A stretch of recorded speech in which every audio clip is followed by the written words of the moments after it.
Hey friends, welcome back to Guess What? Compliance Can Be Simple. I'm your host, Dr. Natasha Guess, and today we're talking about HIPAA training and why so much of it fails to stick, even in organizations or practices that genuinely care about compliance. Most healthcare teams can say they've completed HIPAA training. Fewer can say their staff feels confident applying it in real situations. Training is often treated as a requirement to satisfy rather than a system designed to support decision making under pressure.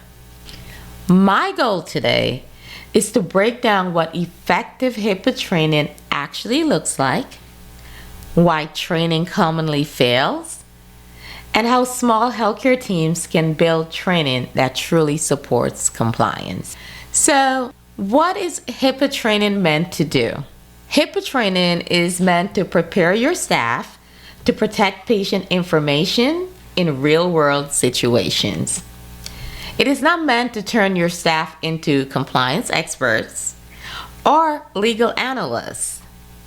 Effective training helps your staff understand what protected health information is, how they interact with it in their specific role, and what to do when something feels wrong. Training should reduce hesitation, not increase your employees' fear. You may be asking yourself, well, why does HIPAA training fail then? I can tell you that. HIPAA training tends to fail for a few predictable reasons. First, I've seen that when training is often too generic, it fails. The same content is delivered to every role, even though your front desk staff, your clinicians, and leadership interact with patient information in very different ways. That is too generic. Training should be role-based. Second, training is frequently treated as a one-time or annual event. Without reinforcement, your staff will always remember definitions, but not how to apply them when situations arise. Third, training is often disconnected from your real workflows.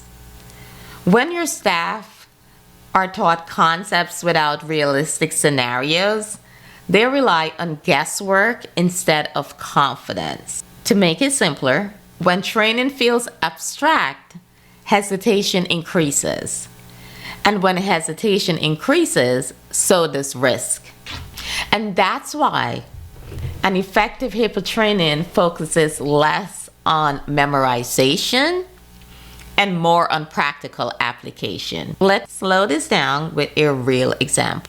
I'll often ask staff members, what would you do if you accidentally sent patient information to the wrong person?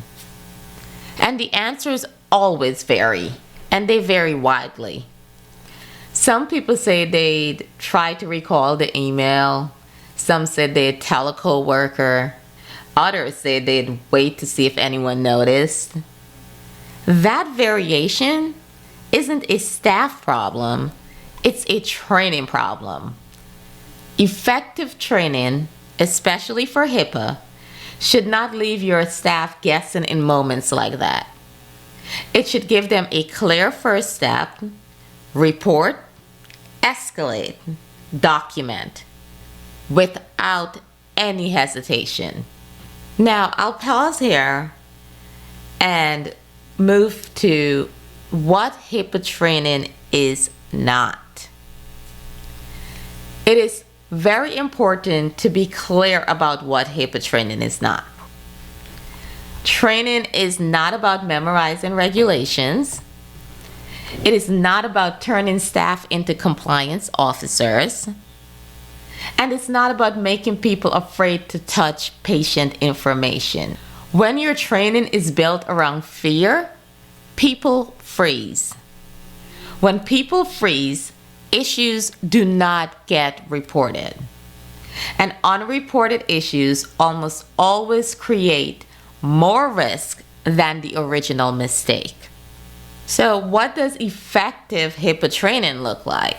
From an audit perspective, consistent training and documented reinforcement helps to demonstrate reasonable safeguards, especially when issues are identified and addressed early.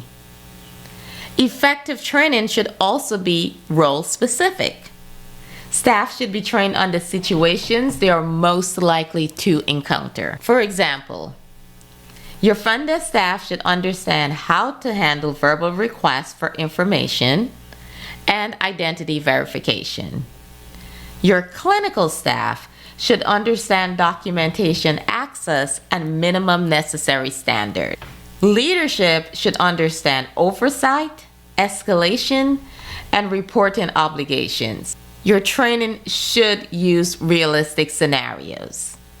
For instance, how to respond if an email containing PHI is sent to the wrong recipient, or if a patient requests their records verbally. Another common situation that I have encountered with my clients focus on a patient may call the office asking for information about a family member's appointment. The callers sound confident. They sound familiar. In that situation, training that sticks helps your staff pause and think, what can I confirm? What can't I share? And who do I escalate this to if I'm unsure? When staff has practiced that scenario, they don't panic. They follow process. Training should also emphasize reporting over punishment. Your staff needs to know that raising concerns early protects your patients as well as your practice or organization. Why does confidence matter in training? When your staff feel confident, they act quickly and appropriately. Confidence then reduces panic and improves response. Fear-based training, on the other hand, discourages reporting, and silence increases risk every time. Your training should support confidence, which then creates a culture where issues are identified early. Now let's talk about some examples. Say a staff member realizes they accidentally emailed an appointment information to the wrong address. Because training emphasized reporting without punishment, the issue is escalated immediately. Your organization is able to mitigate the issue and document its response. Without that training, that same staff member may have hesitated or attempted to fix the issue quietly, and that increases exposure. Now, confidence doesn't mean never making mistakes. Confidence means knowing what to do after something goes wrong. If your staff are afraid of consequences, they will hesitate. If they hesitate, timelines slip. And when timelines slip, organizations lose the ability to respond effectively. That's why your training should normalize reporting, not punish it. As you all know, I love my mini audit moments. So here's one for this week. Ask one staff member, if something felt off with patient information, what would you do first? If the answer varies and varies wildly or include hesitation, then training needs more reinforcement. After that question, ask the second one.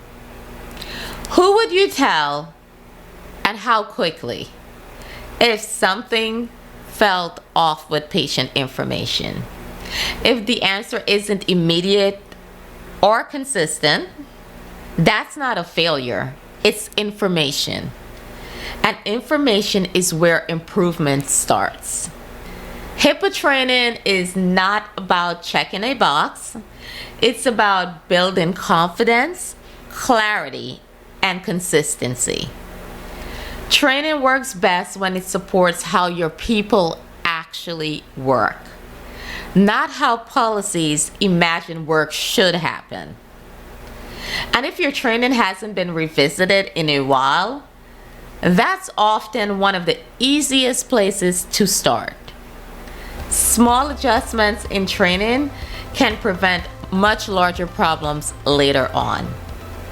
So this week, as you go about your day, keep it simple, stay compliant, and protect your patients.